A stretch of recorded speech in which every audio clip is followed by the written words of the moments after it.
On behalf of the League of Women Voters of Los Alamos, I'd like to welcome you all to the candidate forum for the primary election in Los Alamos. My name is Felicia Orth. I'm in my last 5 hours as the president of this local league. Leslie Wallstrom, somewhere in the crowd there, she's back there, begins her term tomorrow. The League of Women Voters is a nonpartisan organization. Our mission is to enable voters to make educated decisions on Election Day. We welcome all new members, regardless of gender. Information about membership is available on the table over there. Although the very best way to become a member is to go online and join through the League of Women Voters US, because when you join through their webpage, you automatically become a member of both the New Mexico League and the Los Alamos League. We also have copies of our very freshly printed voter guide, which you should have found in your mailboxes today. And of course, you can learn lots more about us by visiting our website, lwvlosalamos.org. Please take this moment to silence your cell phones, set them on stun, something so that they don't ring. We are pleased this evening to welcome 2 volunteer assistants from the Hill Talkers, the high school speech and debate team. These are Semi and Esther. We're also pleased, yes. We're also pleased to say that the forum is being recorded by Jean Gendreau here of the PAC-8, and the video will be available on YouTube after this evening. So here's our format for this evening. Los Alamos County Clerk Michael Redondo. I'm sorry, Michael Redondo will tell us about voting procedures for this primary election. His comments will be reasonably brief, obviously, on the new rules around semi-open primaries, so he'll have time to answer a couple of questions. Then we'll meet the 2 candidates for Los Alamos County Sheriff, hear from them through... Good, keep going. Opening statements, questions and answers, and closing statements. Then we'll meet the 7 candidates for Los Alamos County Council, and again hear from them through opening statements, questions and answers, and closing statements. We will wrap up the forum by 9 p.m. So, Mr. Redondo, if you would please come up to the podium.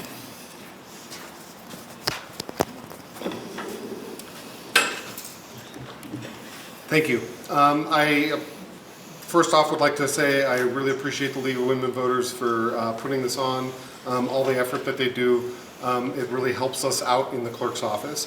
I will try to be brief. Please excuse me if I speak too fast. I want to get to the main event. The first thing I would like to point out is early voting starts this Tuesday, May 5th. It will be open in the municipal building chambers, council chambers. That is also the last day to register to vote in the normal fashion. As many of you know, we've got the semi-open primaries, so it changes how and who is able to participate in the primary this year. If you are registered Democrat or Republican, you will get the ballot of the party you are registered in. If you do not want that ballot, you will need to change your registration by the end of the day on the 5th, this upcoming Tuesday. Otherwise, that is the ballot you will get. If you are in a qualified minor party, so that is the Libertarians or Greens, you will not get to participate in this. You will not get to participate in this primary unless you change your registration. You will, however, be allowed to change your registration through same-day registration in person at the polls. You will be expected to vote at that time once you change the registration, so please make sure you know which ballot you want at that time so that there is no confusion. You can either change to a major party, Republican or Democrat, or you can change to decline to state. If you go to decline to state, all the decline to states will have an option when they show up at the polls to choose the ballot of their choice. Again, please know how you're planning on voting because when you sign up in the polling place, the poll workers will ask you which ballot you want. You'll have the option to confirm which ballot you want.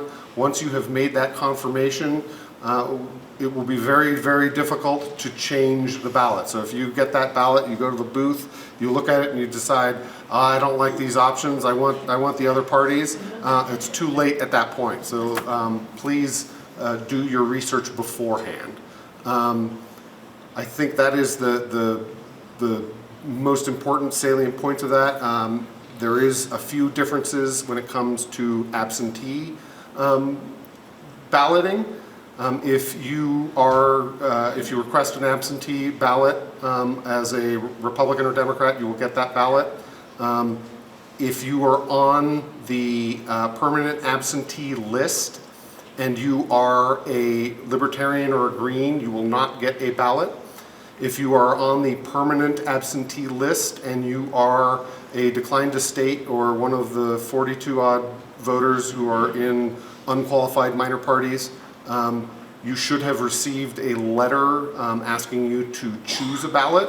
There are two ways to do that. You can send the paper form back to us, or you can go to the Secretary of State's portal, that is nmvote.org, and use their portal to choose which ballot you want. You can also request a ballot through that if you're not on the permanent absentee list. You can request an absentee ballot through that portal, and that is probably the easiest way to do it if you are a decline to state voter, because that portal will automatically prompt you to choose which ballot you want. Otherwise, you'll have to fill out the form and make sure you get the correct form that has that option so that you indicate which ballot you want. If you are declined to state and you do not indicate which ballot you want when you request an absentee ballot, your request will be denied. So you'll have to make a re-request. So please be aware of those issues. And then again, early voting starts May 5th in the council chambers. It expands on May 16th to White Rock Town Hall. And then on the 2nd of June, Election Day, we will have 5 polling places, council chambers in the municipal building, town hall in White Rock, this room back here, here at UNMLA, the Betty E. Hart Senior Center, and the community room in the golf course. And that is all I had to say. Are there any questions? So for the young people in the room who maybe are not 18 yet, would they be able to vote in this primary under any circumstances? Yes, potentially. So if you, Repeat the question. yeah. So the question is there a way for young people under the age of 18 to vote in this primary? And there is. If you will be 18 prior to the general election on the first Tuesday of November, you are allowed to vote in the primary. So you could potentially be a 17-year-old and vote in this primary. Thank you for the question. Okay, you said that some people need to know how they want to vote. That's only for those people in that category, right? Otherwise, if you are a member of a party, you're given the correct ballot. You don't get the Yes, you do not get to, if you're a Democrat, you will get a Democratic ballot. If you are a Republican, you will get a Republican ballot. It is only for the people who do not have a party or are part of an unqualified minor party. They will have the option to choose. and that choice should be, once you make it in the polling place, you won't get to change it. Okay, thank you. Yep. Any others? Wonderful. Let's get on to the main event. Thank you very much. Thank you.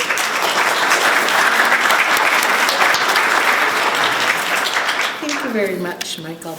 I was going to hold up because Michael did put them on a back table over there. We have a number of tables with helpful information, both the sample ballot for the Republican Party and the sample ballot for the Democratic Party.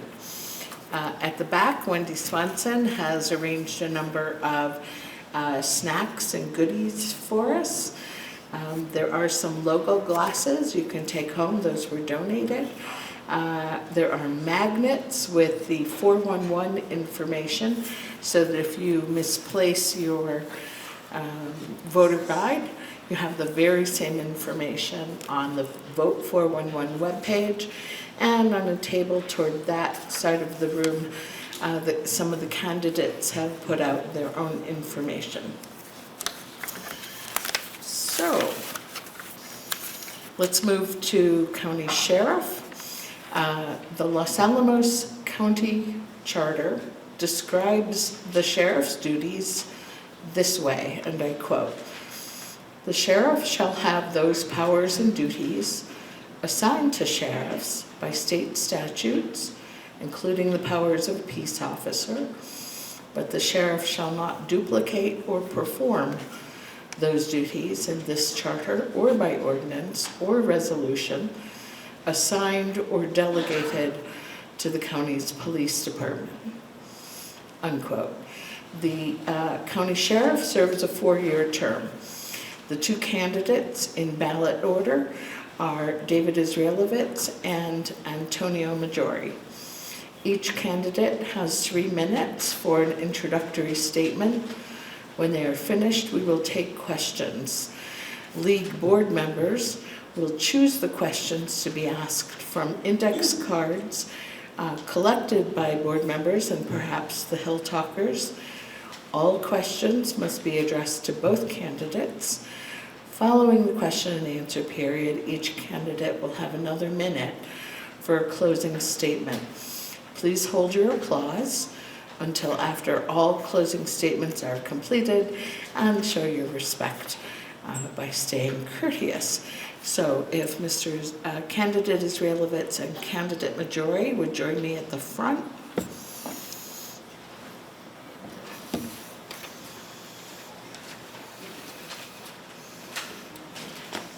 You can go anywhere, that's good, wherever you'd like to sit.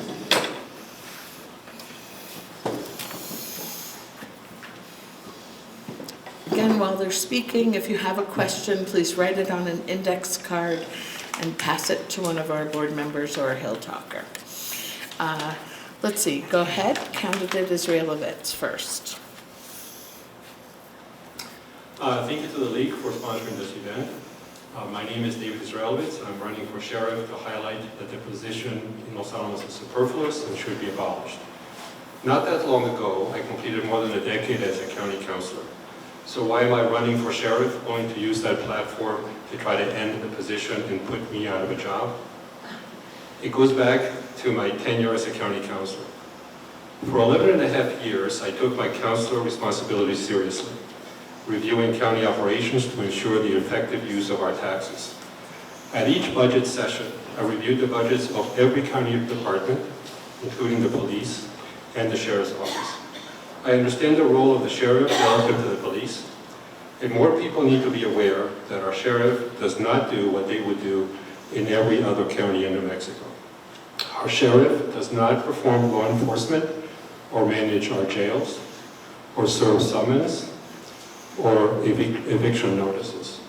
This is a consequence of the county and the municipality of Los Alamos being the same entity. For the last 10 years, the sole remaining legal role for the sheriff has been to maintain the residence and employment of about 6 sex offenders registered in Los Alamos. But due to training and other requirements, our police also do this instead of the sheriff, maintaining the database, handling fingerprinting, making updates, and interviewing offenders regularly. So over 10 years of experience has shown that the police department is well suited to perform all these functions without a sheriff. Also 10 years ago, we presented the question of ending the sheriff's position to the public, and I admit that it failed on the November 2016 ballot. However, we are in a very different situation now. We do have a full decade of experience in doing business with minimal sheriff involvement. And unlike 10 years ago, this is an open position with no one running for re-election. So we are not about to vote anyone out of a job. More than the financial cost, the reputational cost of maintaining such a wasteful expense is high. It erodes public trust, and it degrades the morale of our county staff, who are expected to do their jobs in a financially responsible manner. Also costly are the numerous lawsuits the county has faced because multiple sheriffs attempted to act outside their legal roles. Should I be elected sheriff, I will donate any net income to charity. I don't feel it is appropriate to receive a salary for a job with no real duties. I will ready an education and transition plan so we can put the question of a sheriff to a public vote in November of 2028. Should the community decide to end this position, we will be ready for a smooth transition. Thank you all for being here. I'm David Israelowitz, and I ask for your vote during the primary and general election. Thank you. Thank you. Candidate Majori. Thank you. I'm Antonio Majori. I know a lot of you here. I served on county council with David when the office of sheriff came before us. And at the time, I was 100% with David. And I thought the office didn't need to exist. And at the time, it wound up not happening, getting rid of the office. And I'm glad it didn't get rid of, or it wasn't gotten rid of. And I'm going to tell you why. I think the sheriff is an important role in our community. I think communities in general feel safer having someone who is an elected law enforcement representative because they feel that they have someone that they can approach who understands that they stand for the community, not for an organization. I think the role of the sheriff has been underutilized in the past, by the past few officers, I think, or office holders. I think they have viewed it as just sit there and collect a paycheck and let the police staff do the work. That's not my intent. I think it is important that that office holder actually sit in on some of those interviews that happen sometimes monthly, sometimes quarterly, sometimes biennially, with those offenders to know and understand if that process is really doing what it is supposed to be doing for the community. I think the sheriff is also a role that can be used to facilitate better relations with the police department. There are a lot of people who do not feel comfortable going up to a police officer simply because that officer is holding a gun.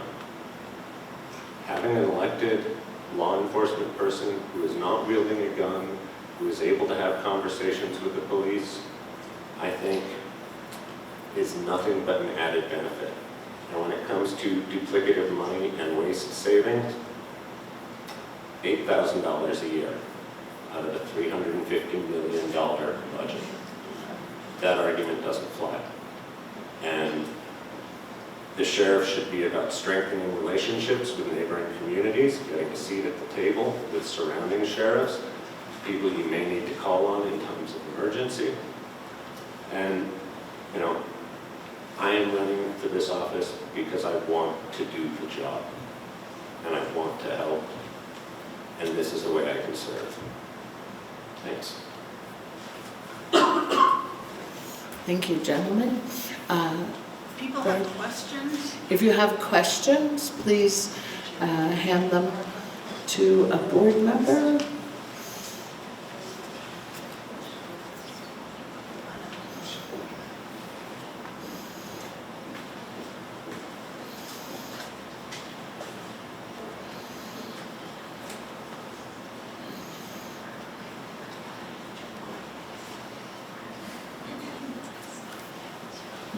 thank you, Barbara. The candidates each have a minute and a half to answer these questions. Oh my. If the elected position of sheriff is deleted, will we still get to have pancakes? Candidate Majori, would you like to take this one first?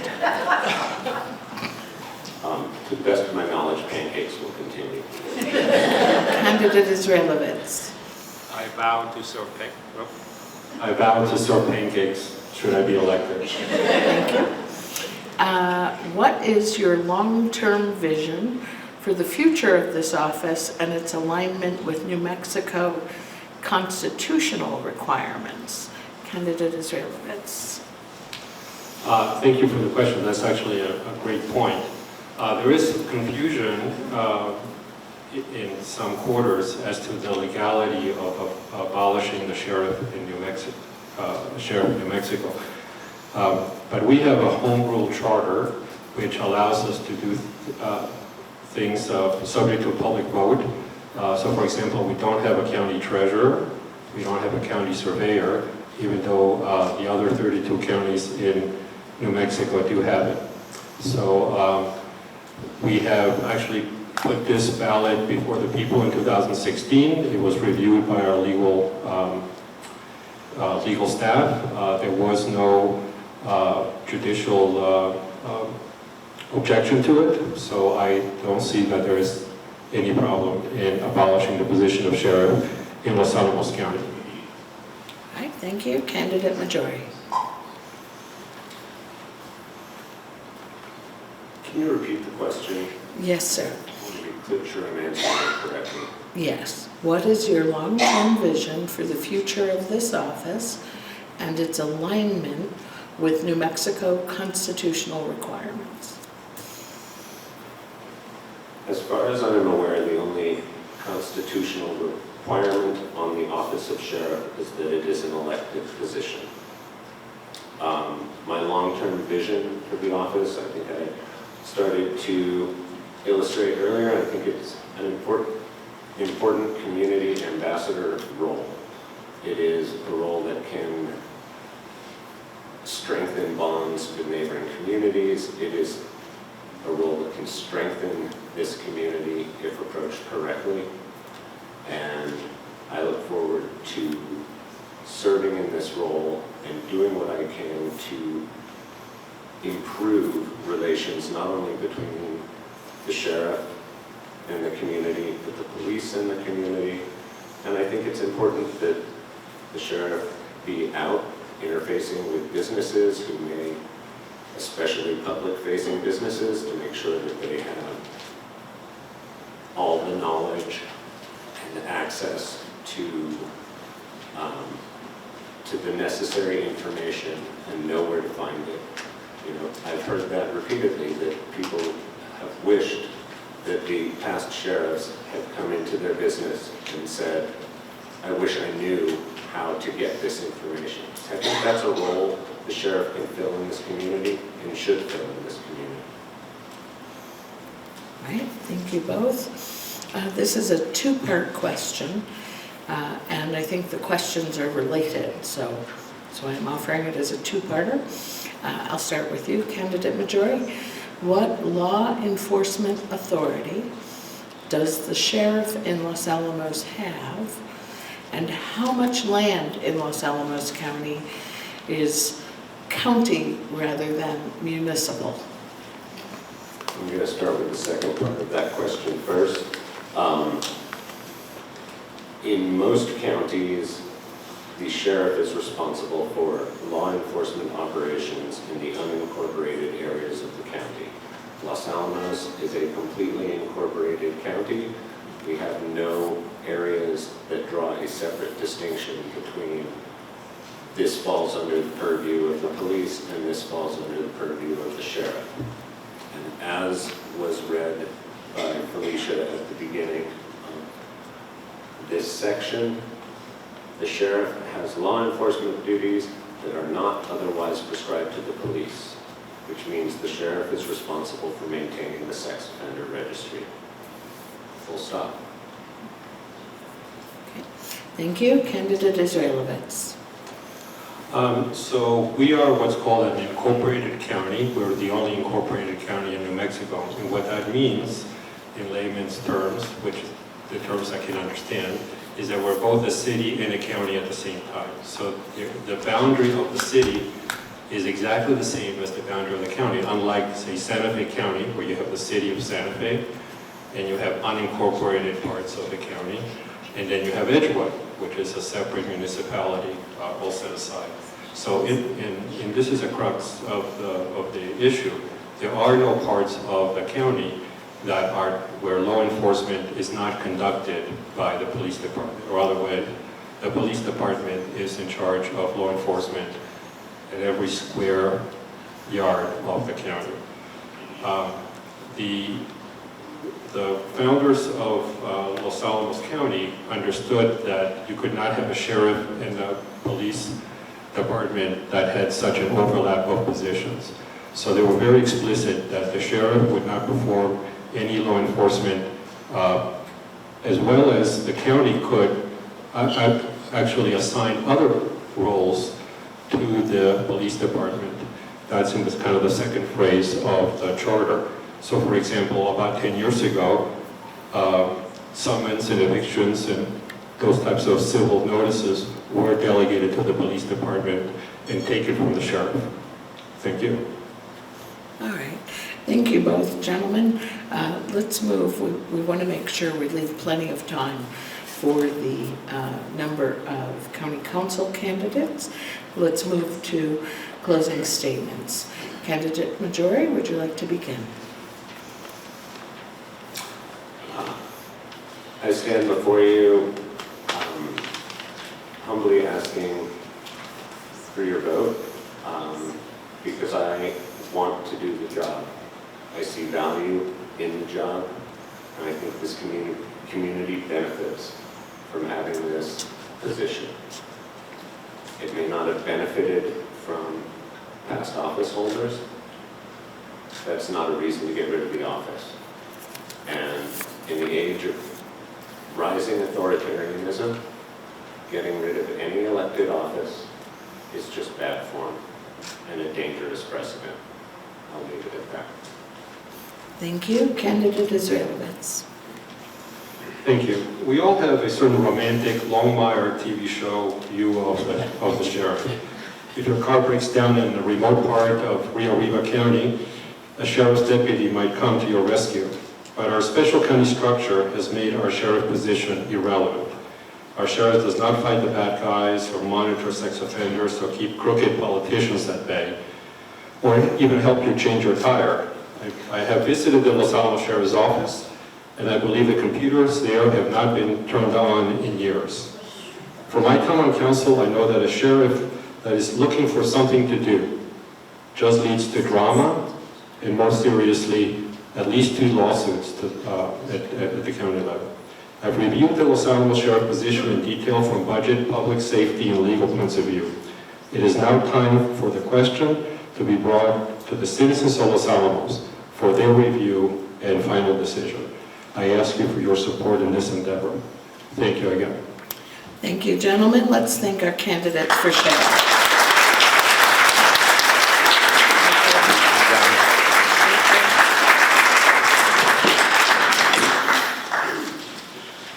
Noticing there are 6 chairs here, and I believe we have 7 candidates. Sorry? Sure. Yeah. That's for the weapon matters. Thank you so much. I have some on this side, but not this side.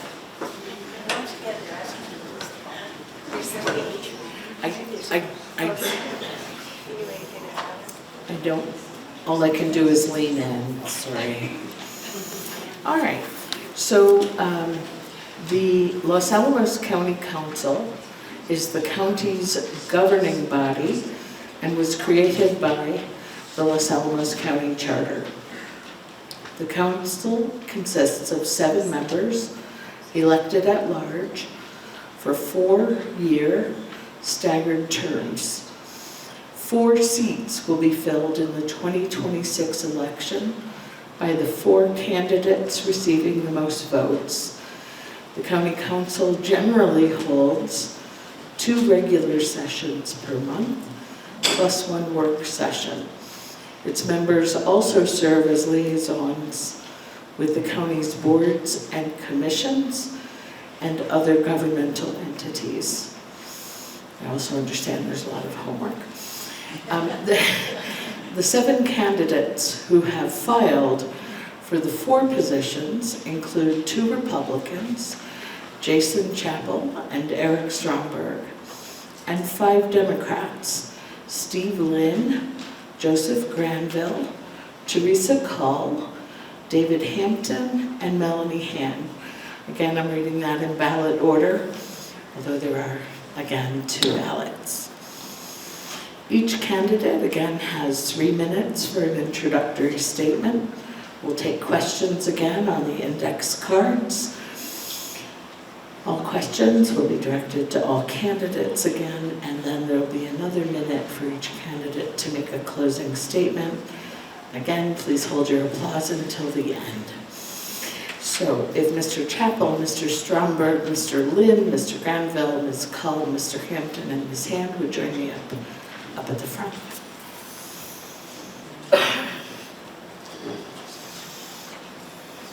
Wherever you want. It's going to be crowded. They don't scare me. All right.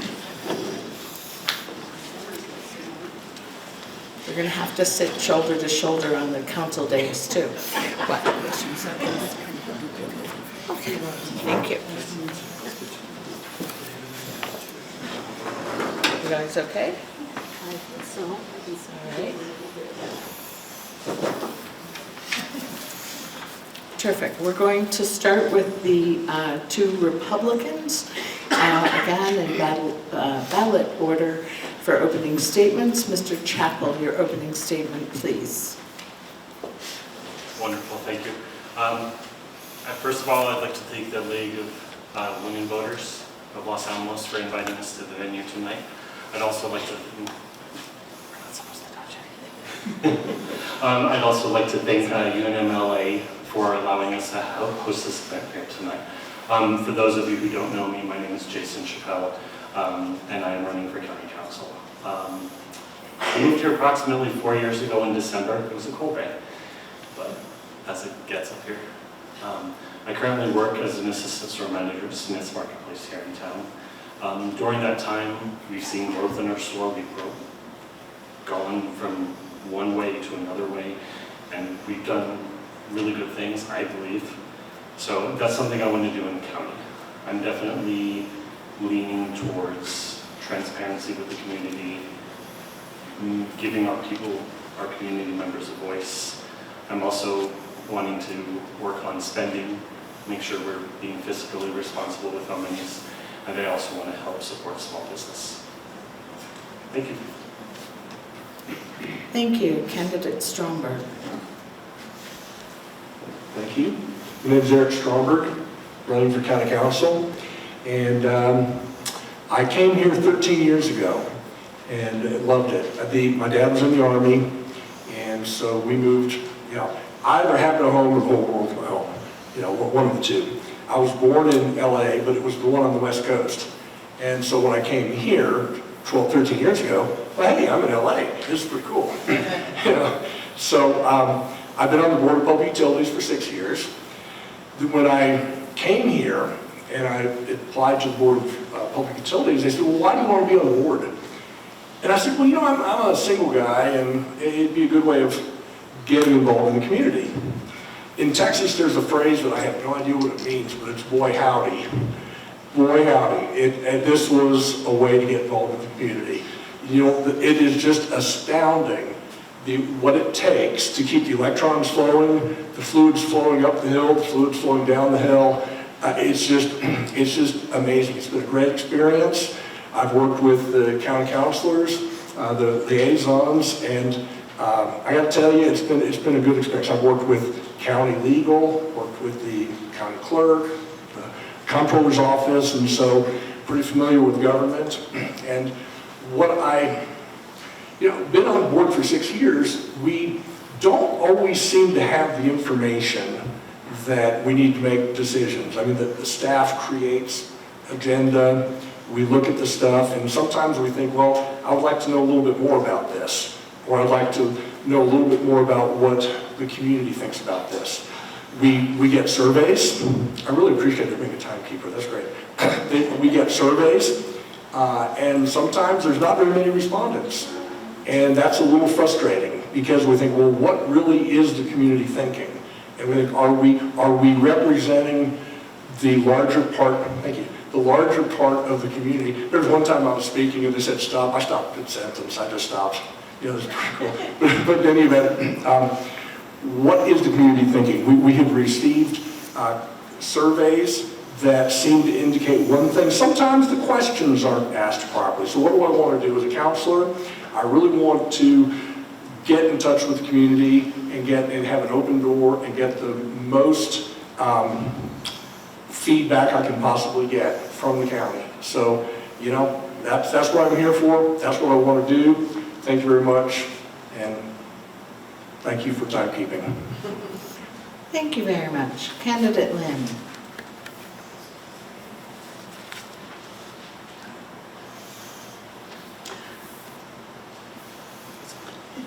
Good evening, everyone. Thank you for coming out and participating in this forum. My name is Stephen Lynn. I care about this community, and that's why I'm running for county council. For 30 years, my wife Suzanne and I have called Los Alamos home. We raised our children here, and we spent the majority of our careers here. I spent 28 years working for Los Alamos County, serving as your county manager, deputy county manager, and chief financial officer. Prior to that, I worked as a CPA, auditing local governments, including Los Alamos itself. During my career, I've attended over 500 council meetings, and yes, I did that math. I worked with over a dozen different county councils, and I've supported councils with information needed to make decisions that shaped our community. This experience has given me a clear understanding of how our county works, where challenges lie, and how to help turn ideas into results. However, I think attitude is just as important as experience. I've always felt that leadership starts with listening. Listening really well to understand different perspectives and to find common ground. I think focusing on that common ground will help ease some of our trickiest issues, like our housing problems, economic development, and downtown revitalization. Housing affordability is not a simple issue, but I know that we have tools and options like our local affordable housing programs. I'd like to support affordability as we make housing decisions so that people who work here also have the option to live here. I would also like to work hard on downtown revitalization and economic development. I think supporting local businesses and making commercial space more accessible will help strengthen our economy and improve our quality of life. To meet a variety of housing needs, I do support modest, well-planned growth that also preserves what makes Los Alamos special, our open space and our sense of community. That means being very careful in our decision-making, paying attention to the traffic and infrastructure impacts, and making balanced decisions. Interestingly, 20 years ago, I worked on a small team, including 2 members from the league, to help redraft goal statements, which were part of the comprehensive plan update that was going on back at that time. They were based on diverse community input, and this solidified in my mind the ultimate importance of public engagement in our local government. I want to thank the league for hosting this forum and for always encouraging that public engagement. I'm running for council because I care about this community. I believe my experience combined with collaborative and steady approach can help us move forward thoughtfully and effectively. It would be an honor to earn your vote. Thank you. Thank you. Candidate Granville.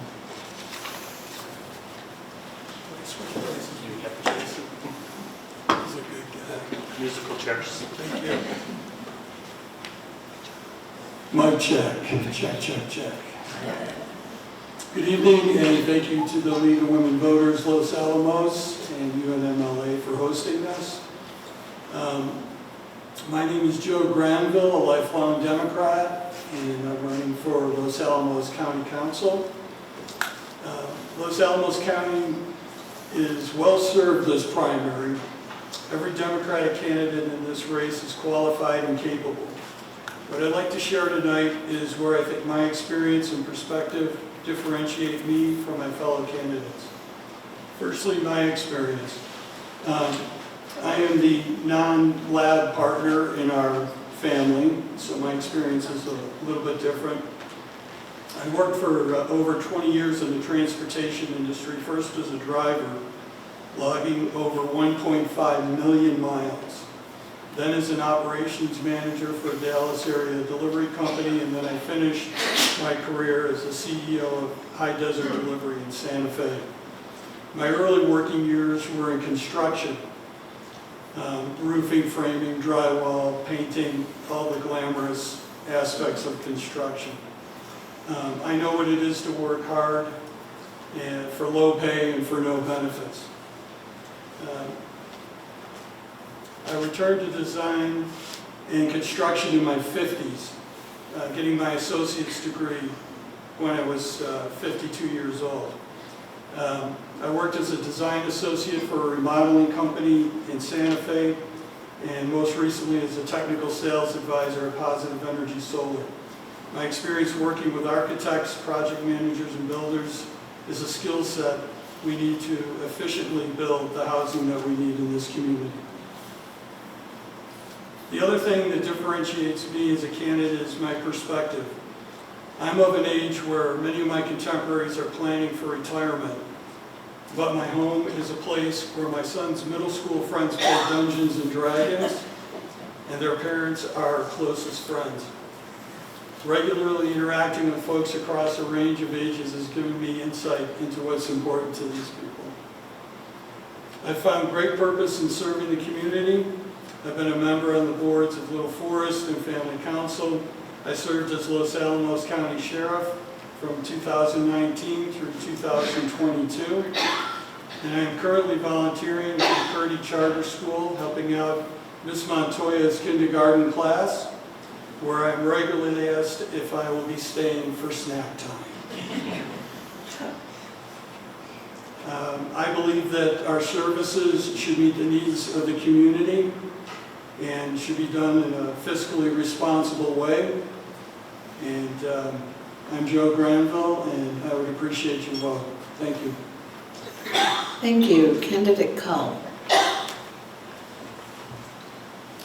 Thank you, League of Women Voters, and thank you all for being here tonight. It's so great to see this great a turnout for something that's not very exciting, but I'm hoping you all enjoy it. So I'm Teresa Cull, and I'm running for re-election to County Council. I've been in the community for over 40 years. I came here in 1983. I did spend about 8 years off the Hill, so I understand what commuting is like, especially during the major road construction. That was a lot of fun. But I moved back here in 1994, and I've raised, with my partner, I raised 2 children in Los Alamos. I volunteered and I was a coach for pretty much all of their activities, including even being an assistant coach for the wrestling team at the high school. And I'm still called Coach Mom by some of those kids. Prior to that, I participated in softball and volleyball and skiing on Pajaritos Mountain, and I still enjoy hiking with my dogs and mountain biking, the local trails. I worked at LANL for 37 years, primarily in environment, safety, and health and facilities, which is a support role. And I was in varying levels of management for at least half of my career. I also served on the LANL Diversity Affirmative Action Board. I served on several nonprofit boards, but I'm also currently the president of the board of the Unitarian Church of Los Alamos. I've been a county councilor for 3.5 years, including 1 year as the chair. To summarize, I'm familiar with our schools and many community organizations and activities. I understand budgets and how nonprofits, including our county government, operate, at least for the most part. I'm still learning. I shop and I support our local businesses and restaurants and our nonprofit organizations whenever I can. I value fairness, diversity, quality of life, communication, safety and health, and fiscal responsibility. As a retiree, I don't travel a whole lot, so I have the time to listen, to learn, to research, and to prepare before I make decisions. I want to continue to serve this community doing the same thing I've been doing and continuing to learn and make decisions that benefit us all. Thank you. Thank you. Candidate Hampton. Good evening, friends, and welcome. And thank you to the League of Women Voters for hosting this event. My name is David Hampton. I've been in the county since '98. I retired from the lab in 2017. At the lab, I did project controls, which is cost, schedule, baseline maintenance, things like that, so I'm real familiar with how projects work. My wife, Lisa, and I have raised 8 kids in a blended family. I'm a graduate of UCSB with a degree in economics.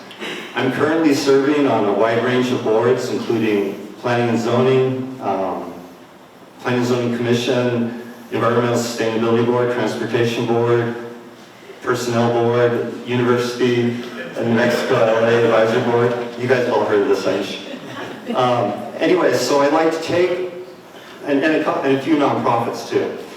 And I'd like to take all that I've learned there and continue using it to help make this a more vibrant and welcoming community.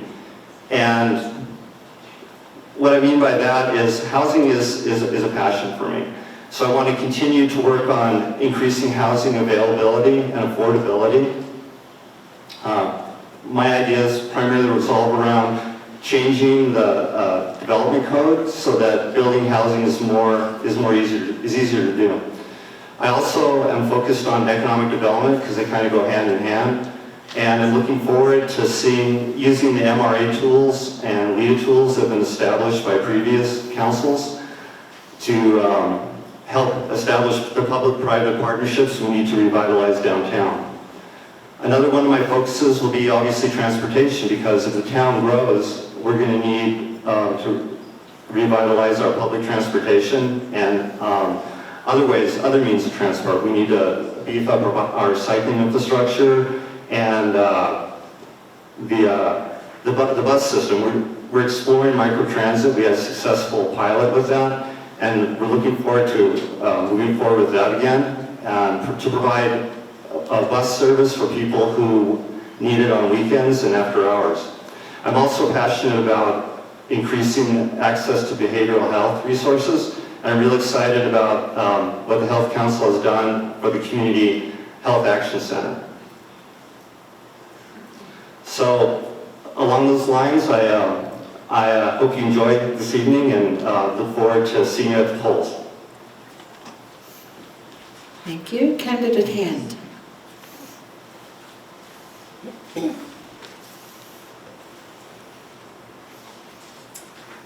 Hi, thank you for the opportunity to speak to you today. I'm Melanie Hand, honored to be considered for a second term as county councilor in a community where I've lived and worked for over 4 decades.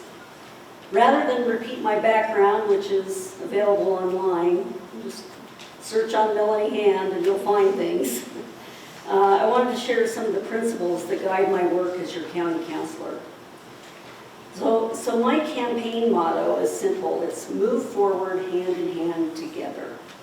And this phrase is more than just a slogan. It embodies my commitment to how I lead, listen, and collaborate.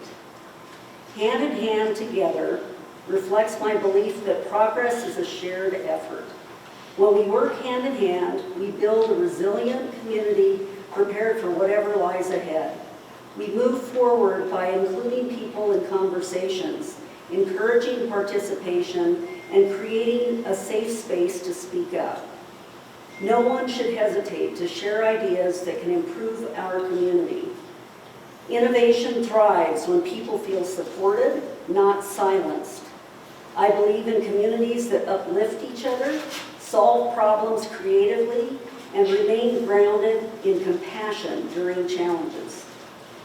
I believe leaders don't always have the answers. Leadership is about creating space for the best answers to emerge. This means valuing the knowledge of those around us, truly listening to new ideas, facts, and technologies that help us solve problems more effectively. It also means aligning decisions with long-term goals while balancing the diverse needs of stakeholders across our region, state, and other organizations. Most importantly, leadership should inspire ongoing engagement, not only in crises, but in the daily work of building a vibrant, connected community. We all deserve places to thrive, enjoy meaningful experiences, and have fun together. Engagement grows when people feel proud of where they live and excited about the future. That is the community I want to help build. That is the leadership I offer. And that is what moving forward hand in hand together means to me. A promise that we advance not as individuals, but as partners committed to a stronger, more resilient future. Thank you. Thank you all. I have a number of question cards here and more coming up. We'll see how many we get to. The first one relates to economic development in Los Alamos County. The question is, what concrete steps would you take to aid economic development in the county?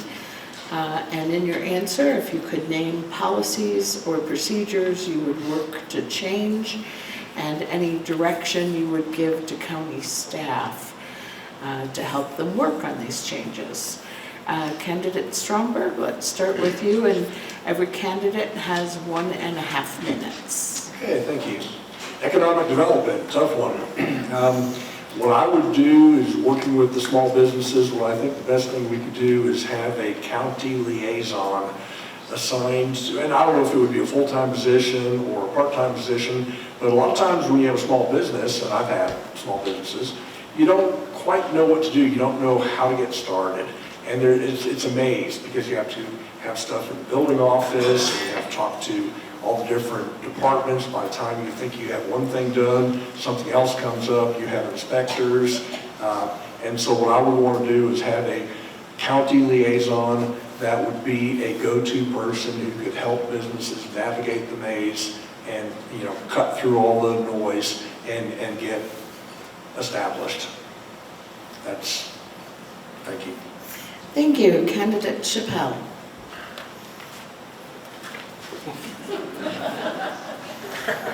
When the music stops. Thank you. First of all, I've got to say, I know most of you can't see it, but this sunset is pretty awesome. So Joe and I, we got a good view. So, with regards to economic development, what I would like to see is making it easier for businesses to thrive here. You know, to what Eric alluded to, you know, implementing policies and procedures to make it easier to start a business, to renovate a business, to grow your business. So I think that's pretty effective, and I think we can do it, and we just need to work for it. Okay, thank you. Candidate Lynn. Oh, sorry, I have to switch it up. Candidate Granville.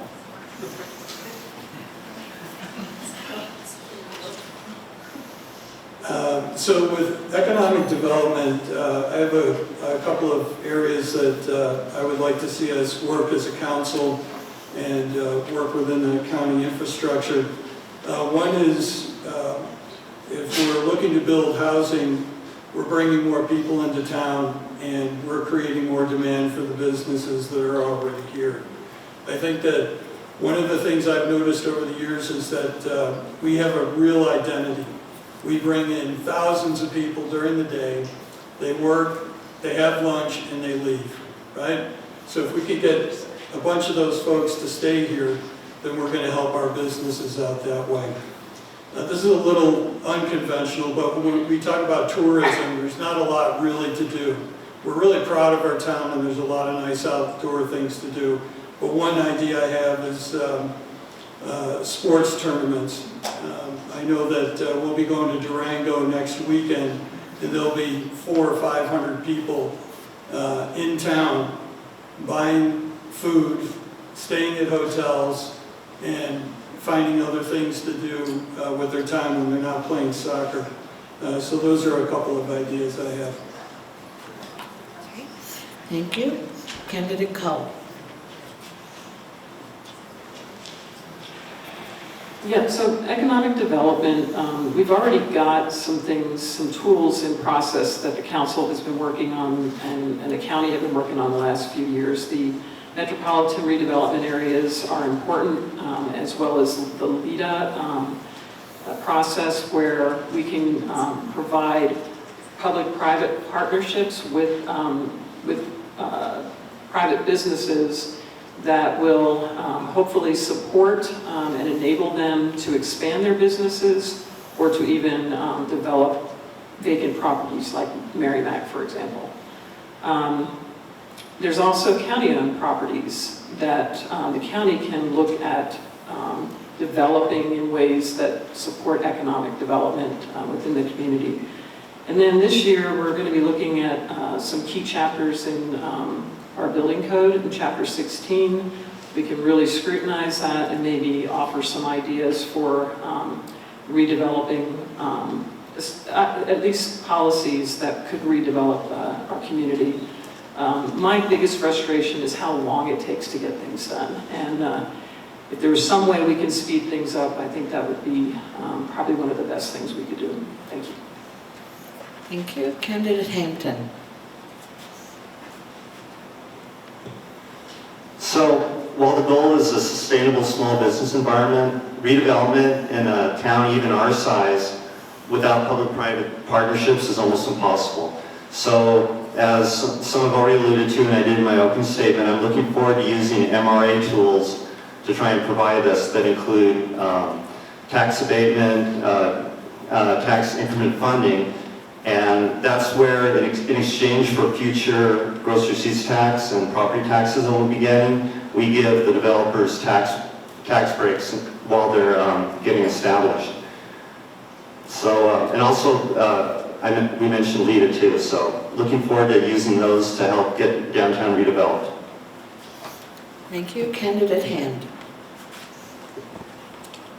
Thank you. I'd like to mention that I am the wife of a successful businessman in town, David Hand, Jonah Manufacturing, who has been in business in Los Alamos since 1984. So I've heard a lot about, what it's like to be a business person in Los Alamos over all these years. And, the experiences that a business has in surviving through some very difficult times that we've had over the last several years. I think what is really crucial is that the county have better communication and hands-on involvement with businesses. The coalition, that was something that I had originally suggested to our chair, and I was happy to see that we got a working group in place last year to work on better communication with businesses and understanding their needs. We need to help them during ongoing construction projects that impact them, as well as permitting and things like that. LEDA is important. I'm going to throw acronyms at you because I don't have much time, but LEDA, MRA, where we have financial assistance. We also have we have like the Tax Advisory Committee, LTAB, and a tourism board that, or I don't think it's a board, it's an advisory committee that is just recently reenacted. And I also have been coordinating with the North Central New Mexico Economic Development Board for the region. And I think we have a lot of things that we can collaborate with them on. Thank you. Thank you. Candidate Lynn.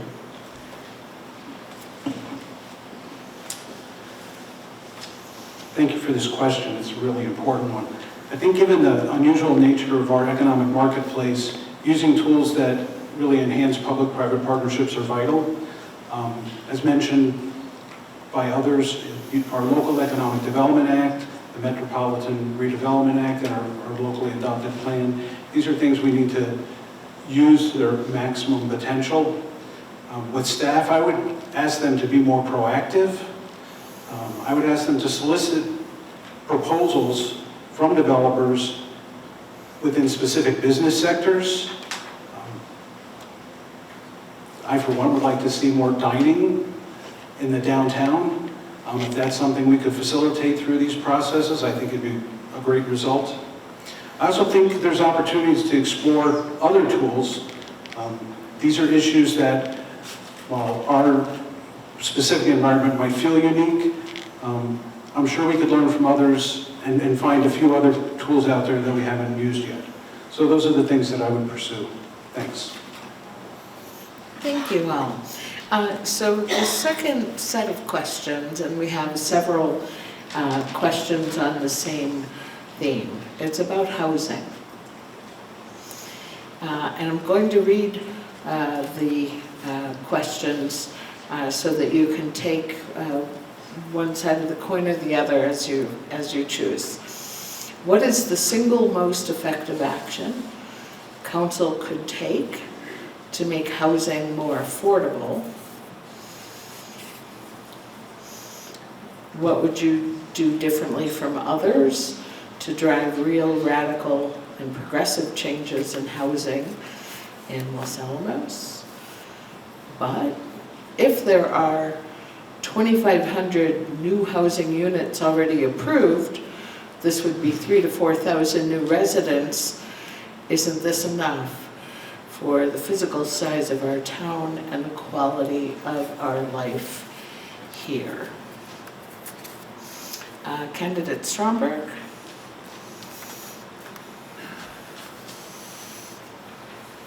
Having a hard time keeping up with the questions here. How many questions did you have? We're asking a lot of you. It's about housing and what you would do, or what council could do to make it more affordable, and whether and I don't know if this is a true statement or not, if there are already 2,500 new housing units already approved, isn't that enough? I don't think it's enough. I think this is a tough one. I've been thinking about this for a long time. What do we do here? We're landlocked. We don't have a whole lot of property.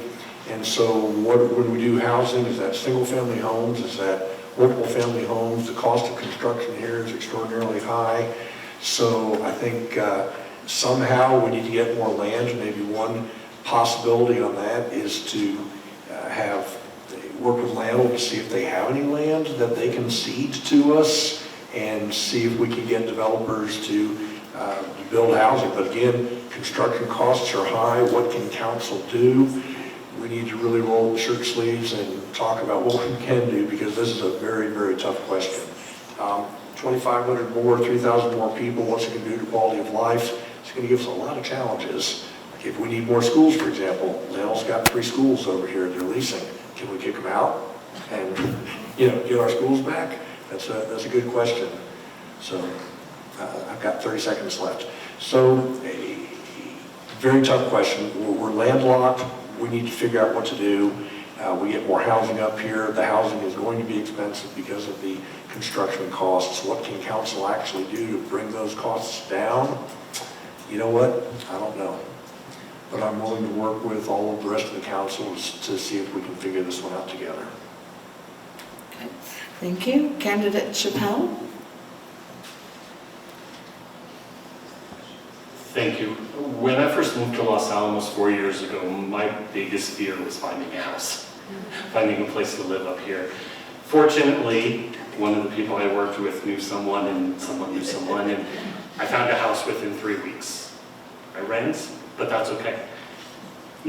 Housing up here is going to be difficult. We need to look at all sorts of solutions, whether it's repurposing old properties, new properties, acquiring lands, borrowing lands.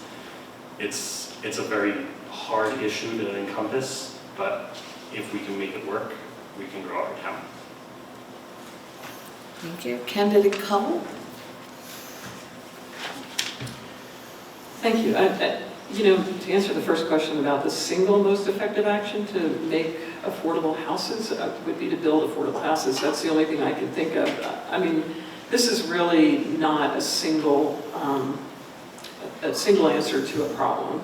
If you build more market rate houses and you add to the inventory of houses, chances are the price of houses could come down. It doesn't make them affordable for some populations, but we have built affordable housing.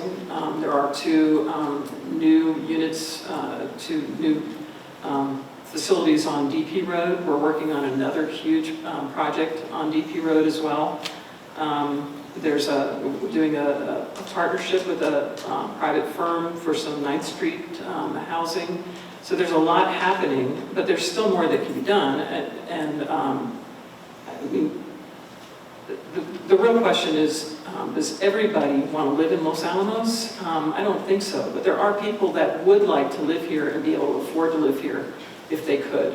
And those are the people that we really need to have housing for. I think we need to infill at Merrimack.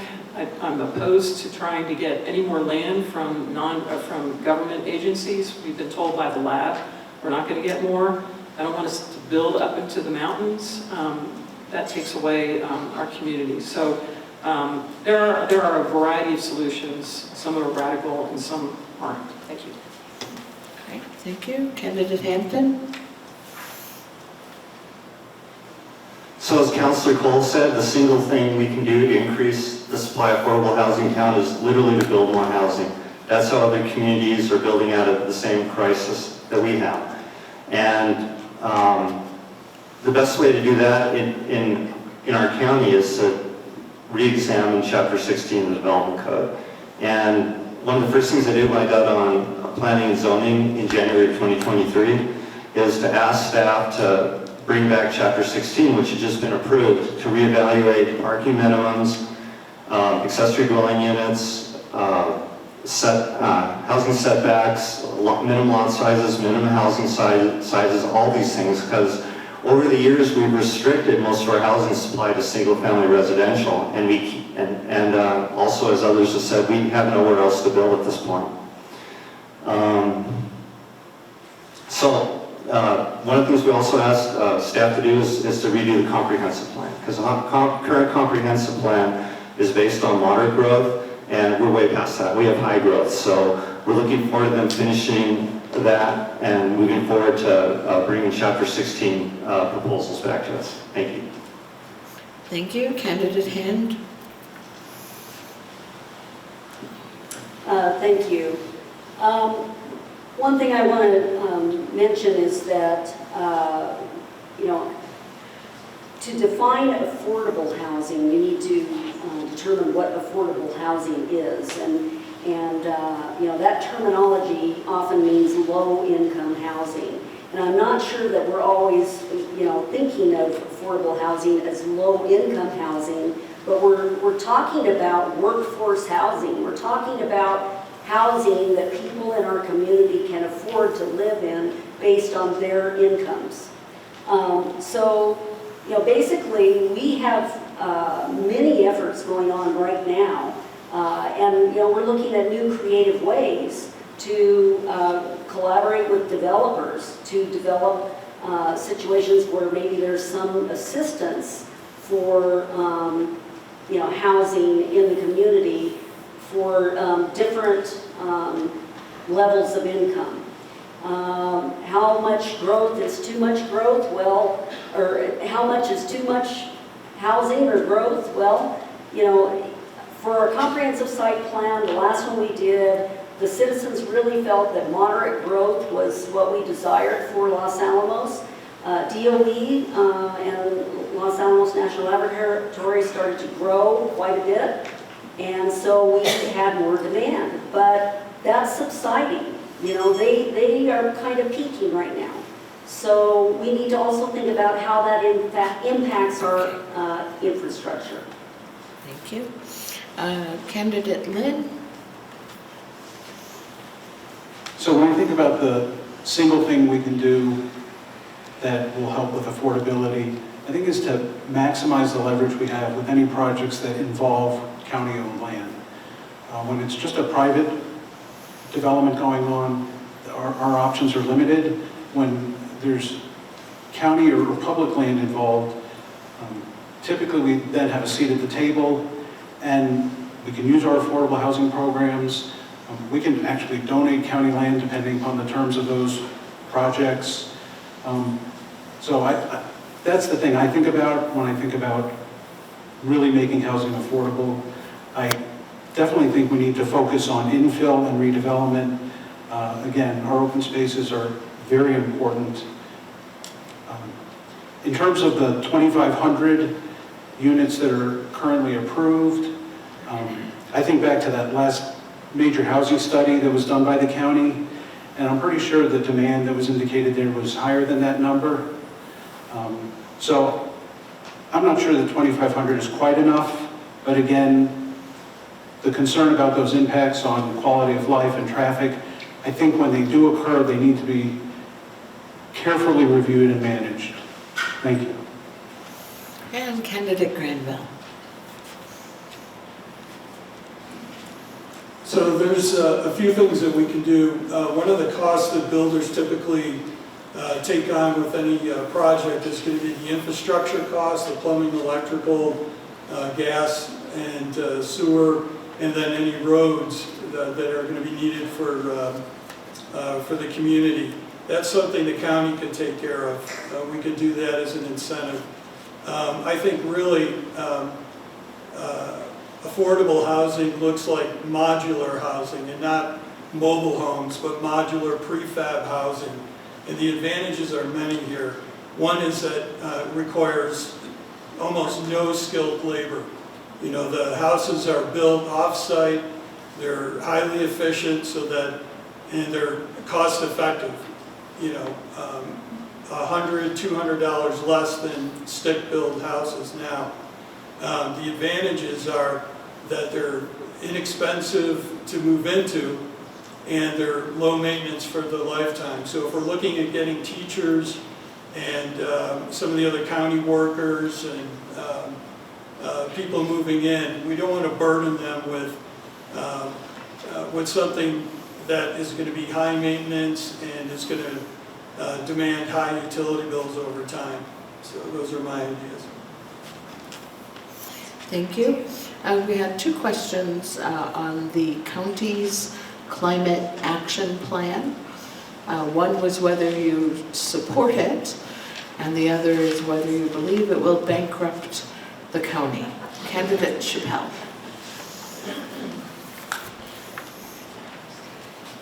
I believe in the county's climate plan to a degree.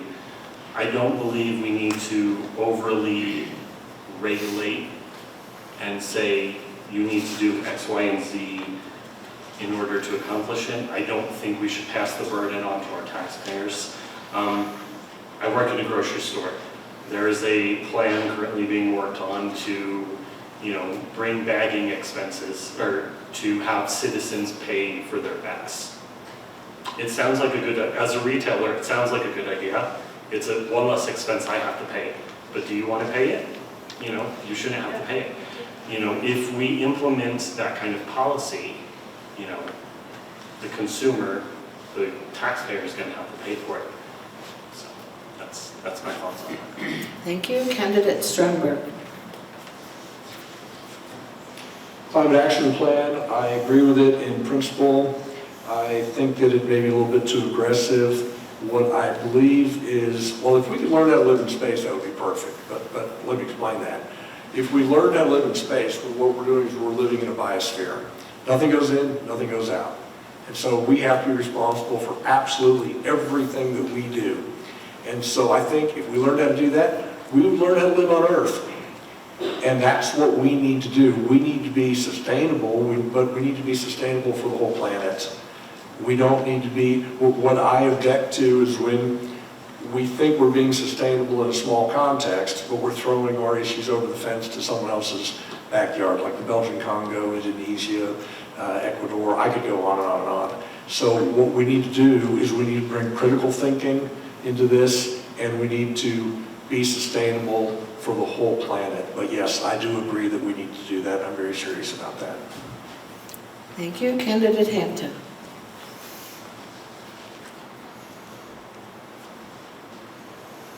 I support the Climate Action Plan, and I don't think it'll bankrupt the county. I'm not overly thrilled with giving up natural gas, but the plan is not overly aggressive. It forecasts a complete transition to electricity in 2070, which is quite a ways away. Thank you. Thank you. Candidate Hand.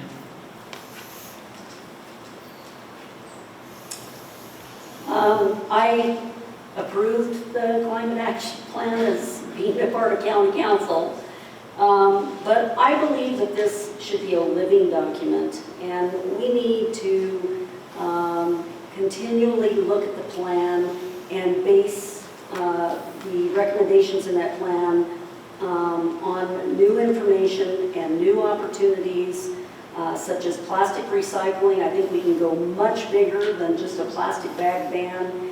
EV technology, now they're saying that it's really it's very cost intensive through the entire life of not only purchasing but maintaining EVs. This is something that they're discovering on a larger transportation scale at the regional level. This is something that it has been announced in several different forums. So we need to look at these things and see if it's really still right for our community. And if we need to pivot to go a different direction to what is really going to be the more impactful way to become a sustainable community, then I think that's what we need to do. Thank you. Thank you. Candidate Lynn. I was part of county management that brought forward the climate action plan to council for approval. And yes, I do support the climate action plan. I don't think it will bankrupt the county. As we go through implementation, each individual action of any significance comes to council, comes to different boards for consideration, and each one of those decisions will be reviewed and considered for fiscal responsibility. So I really have no concerns about it bankrupting the county. I think locally we should be doing our part, and I think the climate action plan was well thought out, and it's a good guide for us moving forward. Thank you. Thank you. Candidate Granville.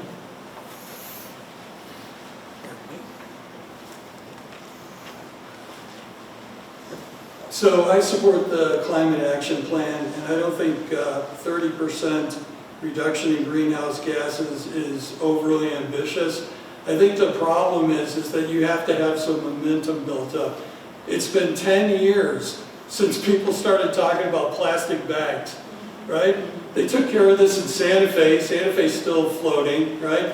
If you want a reusable bag, there's no problem. Go to Earth Day, go to Chamberfest, go to any number of activities in town and you'll get a free bag, right? So I'm sensitive if that was the only option to charge people for a bag, but it isn't, right? I think that if we're working, again, we can go back to housing, we can go to transportation to find efficient ways to achieve the goals that are set out in the climate action plan. I just think, we need to just start moving in that direction and aggressively. We're not going to bankrupt the town, and we're going to improve the quality of life. And I, for one, would like to leave something I'm proud of to my kid, who's going to live here, right? Thank you. Candidate Cull. Where to begin on this? 2-foot snowfalls in Los Alamos used to not be uncommon. Even, 1 foot, we had 3 or 4 foot one year, all in 2 days. And wildfires, we used to never talk about wildfires, and that's all we talk about now. We're already in stage 1 restrictions. We're not even in May yet. It's not whether or not I believe in climate change. Of course I believe in it. The science shows that there is a change in our climate. And I believe, having 2 kids that are growing up as well, that we have an obligation to do what we can to make their futures, probably, I'm a little emotional over this, to make it easier for them and for the folks in our community. Thank you. Thank you all.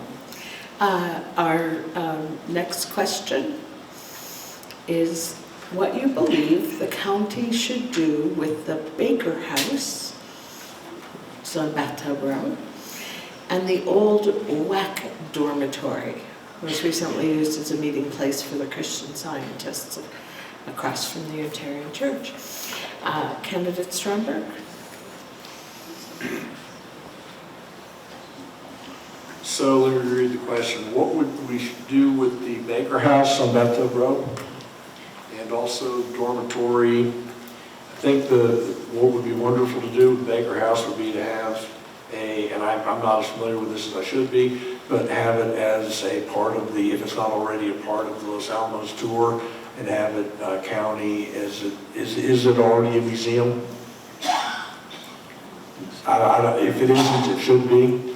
Dormitory, and I'm embarrassed to say this, I don't know anything about the dormitory. I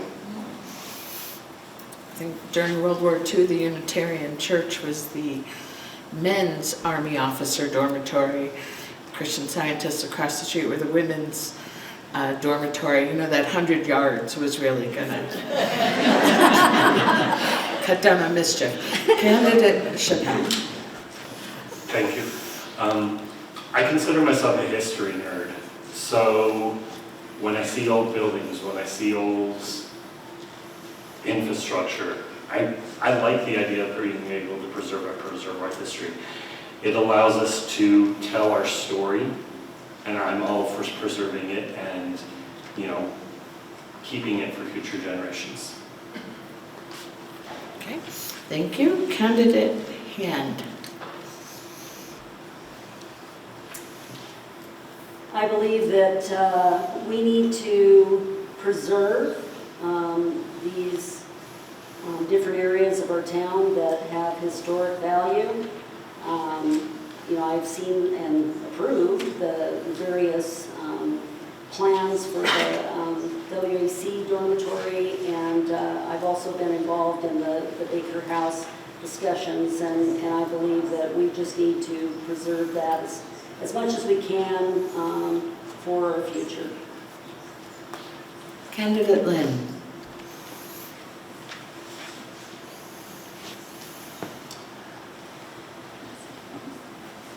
Thank you.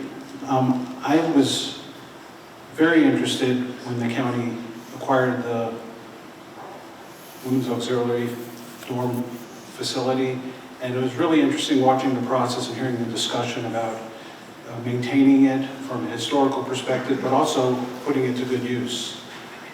So I completely agree with the decision that council has made in terms of having it be a historical structure, but also a home for the staff of the Manhattan Project National Historical Park and their visitor center.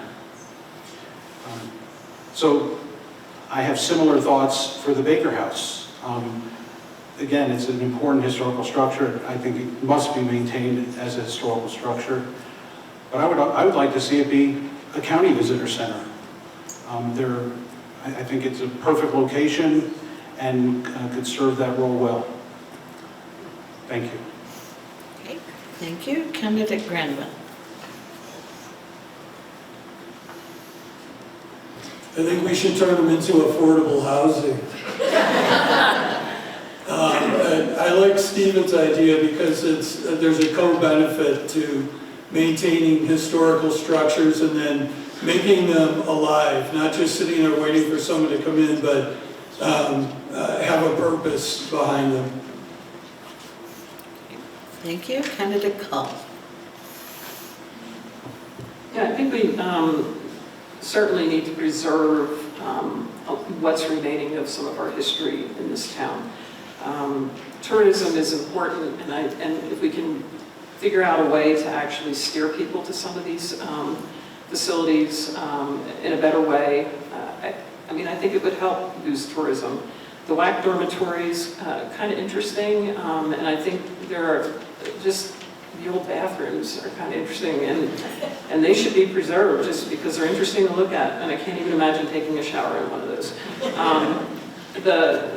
The Baker House, I guess I'd like to hear from the community what you think we could do with the Baker House. It was donated, and I think there's possibly several uses. I've heard of some art exhibits being set up in different areas. Possibly the Baker House could be used for that. The Historical Society might have some input onto that. But anyway, boost tourism, use both of these to help with that. Thank you. And Candidate Hampton. So the Baker House, I would agree. I'd love to see that go to history or arts and maybe an exhibition. The women's dorm, that's a fascinating thing because it was a dormitory, right? So what current plans are is to have one caretaker slot in there and the rest of it being for the Manhattan Project Park. So that's what I would like to see is at least 2 other shared living residences there, and maybe have for an artist in residence, a poet in residence. But based on a meeting I had a couple over the last week, I've come to realize we do have a substantial domestic violence problem in our town, and the people who are victims of that have nowhere to go. So one of the thoughts I'd like to revisit is that what if we just make it into a 100% shared living dorm facility that would give people who need a quick transition from one place to another an opportunity to be there. Thank you. All right, thank you all. I don't know if a league board member is asking this or not, but it relates to elections. Would you support local reforms like ranked choice voting, nonpartisan ballots? Are there specific ordinances you would introduce and on what timeline? Candidate Stromberg. You know, I was just learning about ranked voting tonight, and I said, I'm going to go home and study that. I think the problem that we have with a two-party system is that it can become adversarial. And sometimes, you know, people aren't real nice to each other during the elections. They say things. Personally, I think there ought to be a law that if you're running for any kind of office, you're not allowed to speak about anyone else, you know, not any of the candidates. But we have an adversarial system, and sometimes if it gets too bad, what will happen is that when it comes time to sit down and work together, we don't work together. And that is that stifles everything. I think we're seeing that in today's Congress, actually. So I am very, very open to the other ballots, but the other methods, but I need to study them. If there's anything that we can do to get a system to where we're not hating each other and we can work together, I'm all for it. Okay, thank you. Candidate Chappelle. I agree with Eric in regards to there's a lot of division in this country. This one says one, this one says something else. I believe if we all work together and try to put all that petty bickering about little topics that throw us all off, I think we can find common ground. I think looking at the way we do elections here in the county is definitely an idea worth looking at. So I grew up in Alamogordo. There was nonpartisan to it. You know, not until you got to the state level did you know whether someone was a Republican or a Democrat. And I truly appreciate the camaraderie that my elected officials growing up in Alamogordo had. So I'd like to possibly see that here.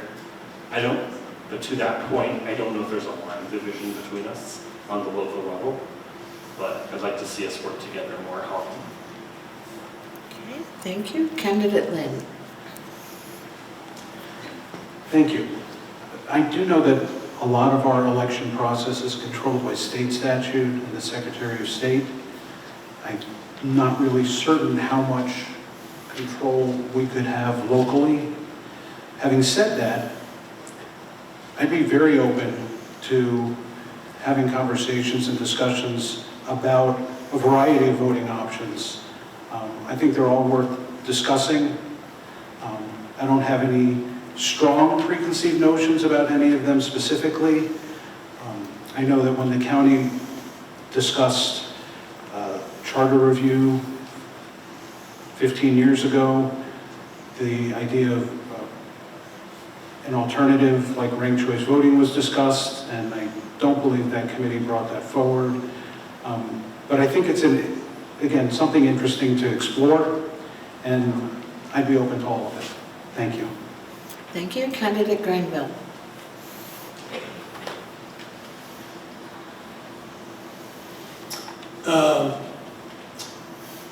I'm not in favor of ranked choice voting. That experience comes from, really from my mother-in-law who lives in Manhattan and has told me all the horrible things about it. So I'm going to trust her judgment there. But I think that, I want to echo the sentiment that we're in a small town and a lot of these issues are not national issues.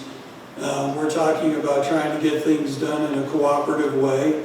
And, having watched the way the present council meets, there's civility to it, and I appreciate that. I think in our elections, I would be open to listening to everything but ranked voting, because my mother-in-law is against that. Thank you. Candidate Cull. I'd kind of like to see how things go with the current changes that we're putting in place for the upcoming election. I don't know how we'll know what difference it really made, but I am curious about the number of people that are declined estates that will register on the day of and decide what ballot they want to use. In the case of ranked choice, I've heard good things about it. I hadn't really thought about how it might work here in Los Alamos. Certainly would be willing to look at it and see how, if we think it might improve our local elections. Thank you. Thank you. Candidate Hampton. I want to echo what Councilor Cole just said. I'm super excited about the semi-open primaries, and I'd love to see how they go, but I'm also open to other ways of making our elections more open and accessible to people. Thank you. Thank you. Candidate Hand.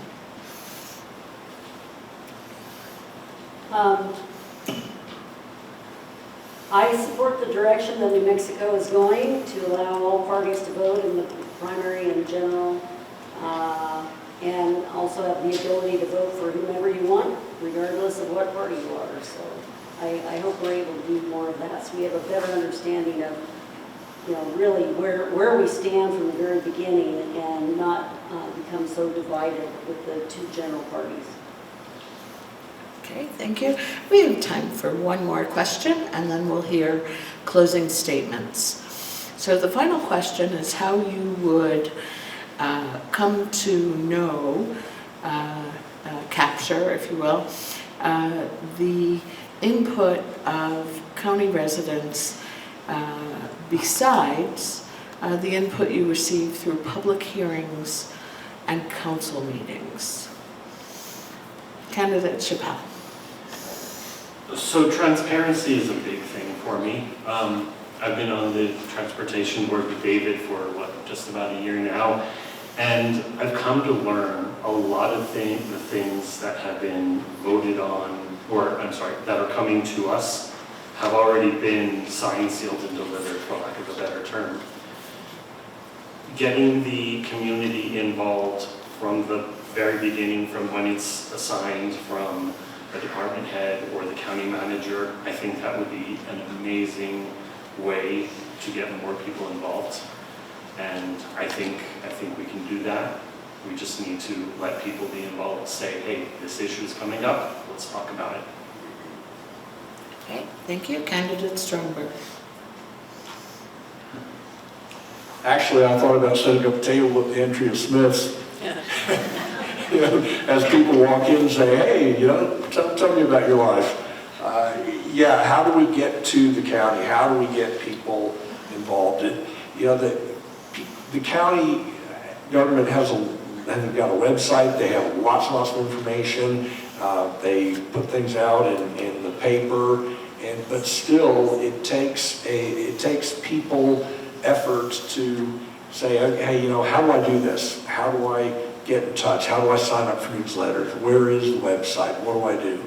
How can we do this? You know, again, I'd like to say with the liaison to small businesses, we can start there and say, I want the input. You know, we have a network going, and we start building a network. I'd like to have an open door policy where people can email an email address and tell us their concerns. Now, how we go out and we try to pull that from people. People can push it into the government. We need a little bit of both. And we need to work together to try to figure out how can we canvass the public. And that's really what I want to do. So, thank you. All right, thank you. Candidate Granville. I think I'd like to take kind of a page from David Hampton's book. You visited 1,000 homes in this so far, and you've gotten feedback from a lot of people. We don't need to see 1,000 homes, but I feel like if we found a statistically significant number of households, we could have an effective way to canvass and actually go to the houses. It's a bit annoying, but you know, we can send out surveys and stuff. We may or may not get them back. You talk to people, they'll tell you how they feel about things. Okay, thank you. Candidate Cowell. I was going to say, you know, just hang out in Smith's for a while, but you stole that one from me. I think, you know, there's a lot the county tries to do. The county holds these open houses and meetings and other things to get input. Surveys are not the greatest thing because sometimes we over-survey and folks get tired of being surveyed. Being out in the community is probably the best thing. We had tables at the concerts. It could be a county table instead of the Democrats and the Republicans. We can attend events that are going on in town. The problem is you got to be visible. So maybe we need something better than those shirts that the county gave us that don't really look all that great. A little bit better county council t-shirt maybe. So people know who you are and they know you're okay with them coming up to you and asking questions. I've had people apologize in advance that, hey, you know, I know you're shopping, but can I ask you a question? And it's like, yeah, it's okay, fine, talk to me. If I'm out in the community, I expect to get folks coming up to me and talking to me. It needs to be people, though, that I don't really know, and that's the hard part is finding out, getting feedback from people that aren't in my usual circle. So it's a challenge, and I look forward to any kind of comments or suggestions that you have about that. Thank you. All right, thank you. Candidate Hampton. So that's funny. So walking houses, it's very inefficient, but I can tell you that people will tell you the first thing what they're angry at the county about. So yeah, I keep a list. It's very effective. One of the things I've also enjoyed doing is during my tenure on Transportation Board, staff they went from holding public meetings separately, like, oh, here's a town hall at Fuller Lodge at, 5 p.m. They hold them they have us host them for that. And what we had on New Mexico 4 and the Pinon Trails was, we had 3 meetings. It took a lot of energy. We got a lot of opinions, so it seemed to be very effective. Thank you. Candidate Hand. Thank you. Just to say something a little different than what I'm hearing already. One of the things that I've noticed talking with the public is that there seems to be a lot of misunderstanding of what the role of the county councilor is and what power they really have.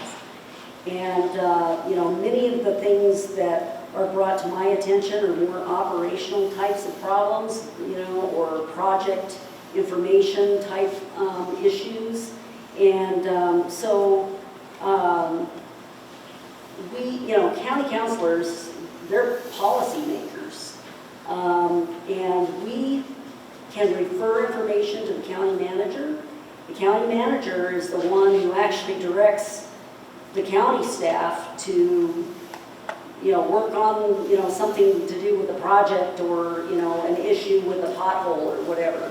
So I think that that's really important, is to get out the message of what things a county councilor can really do. There are a variety of different mechanisms already available to be able to communicate to the public.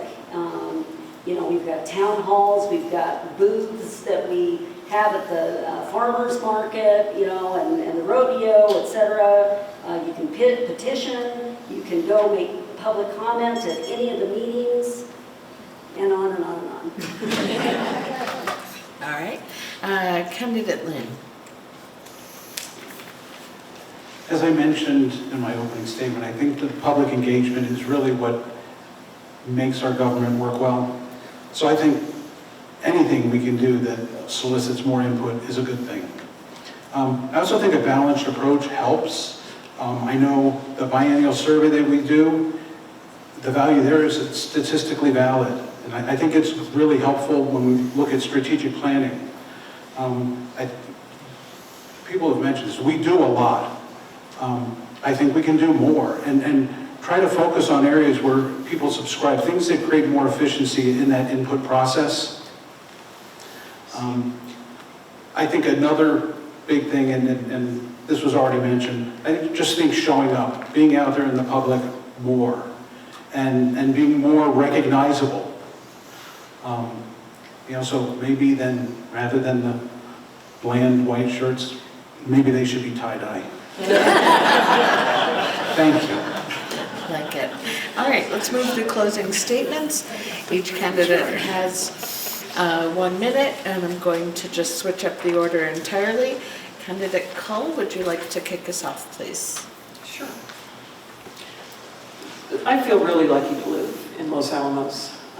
You know, when I worked at the lab, there were days when I was just ready to leave and go find another job, and then I thought, where am I going to live? You know, where am I going to live that's as great as Los Alamos? I feel like I was really lucky to have a well-paying job at the lab and to retire with a pension. But I also lived paycheck to paycheck in college, so I understand and I support the need for affordable housing and social services. I no longer have kids in school, but I appreciate the work our teachers and administrators do for this community. I also appreciate the many volunteers and organizations that support this community. I don't play softball or ski anymore, knees won't handle it, but I still want our fields maintained, and I want our ski area open. And although my priority is to maintain what we have already, there's always room to consider more, like the North community, or the Northern, already? Wow, that was, how much time did I have?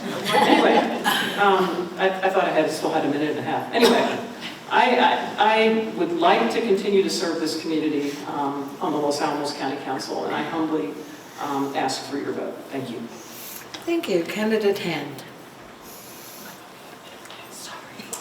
Thank you. I've totally changed my summary from what I originally was going to say, but I just thought that based on some of the questions that we had to answer, maybe you do need to know a little bit more about who I am. So I have 2 hybrid vehicles, okay? I compost my own food waste. I transitioned to a more sustainable plant diet. I have a cat and a dog, and I believe in animal welfare. Which is not always the high priority on the list for things that we can do for the community. I believe in regional collaboration. I've been involved for several years in regional types of boards, that I've had the opportunity to participate in as part of county council. I have 2 kids that I raised here in Los Alamos, and I have 2 stepkids that were also raised here in Los Alamos, so I know about the schools and kids, and they want something to do. Oh. I know. Okay, sorry. It's hard to see around the podium, I'm very sorry. Candidate Lynn. Thank you all for coming out, and I really appreciate all the good questions that we had. Just having the chance to participate in this forum has really reaffirmed to me why I decided to run for council. I hope that you all have heard enough to help you in your decision making. I would appreciate your vote, and I would be honored if I had the opportunity to work for the community again. Thank you. Okay, thank you. Candidate Hampton. In closing, thank you everybody who showed up tonight, and I hope I can earn your vote between now and Election Day. And I'd like to make an open call, and I know I'm preaching to the choir because I'm looking around, you guys are all hyper involved in so many different things in our community, which is one of the reasons you're here. But we need more people on boards and commissions, and not just county boards and commissions, we also need nonprofit boards and commissions, and they need volunteers right now. Some of them are really struggling. So ask your friends, please, and have a good evening. Thank you. Candidate Granville.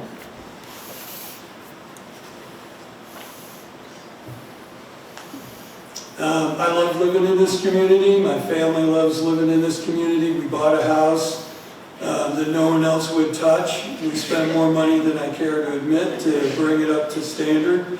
It's a beautiful place, and when I leave, it'll be a feet first. I really feel like we can do well for our community. Specifically, we could do stuff for our kids by showing them how much we support their athletic endeavors by professionally maintained fields, as an example. My test for any proposal is the same every time. Does it match a real documented need in our community? Is it designed in a way that respects Los Alamos' character? And does it move us toward our climate action plan target? Thanks. Thank you. Candidate Stromberg. Thank you. I would like to think that what I bring to the board is critical thinking. I'm a codes and standards person. That's what I do at Lanel. I write codes and standards and policy. I'm very familiar with the concept that I know what I mean when I write it, but someone else, when they read it, they'll think of something that I never thought of. Well, what do? Do I try to teach that person what I meant? No. I said, I need to rewrite my stuff. Okay, so I'm an extraordinarily strategic thinker, and I'd like to bring to the council, when they say something, I'm not trying to go against them. What I'm saying is, hey, you know what? That might have an unintended ramification. Like I said in my opening statement, when I got here in Los Alamos, never been here before. When I looked at the town, I'm like, this is home. This is home. And I really do feel that. I just love this town, and I want to be more of a part of it. So thank you. Thank you. And Candidate Chappelle. Walking into tonight, I was terrified. I do good one-on-one, small groups, but large groups like this terrifies me. But I'm reminded, seeing everyone up here, of a quote I heard. I don't remember where I heard it from, but it's decisions are made by those who show up.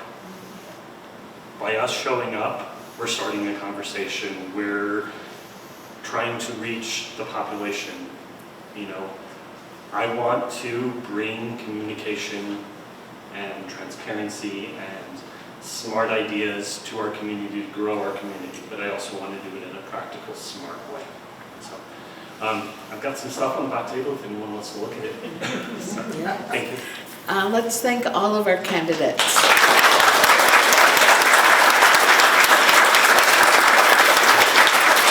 Alrighty.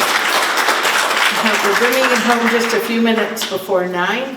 Many thanks to UNMLA, to Mr. Redondo, to the Hill Talkers, our young people here, to all of the candidates. Good night.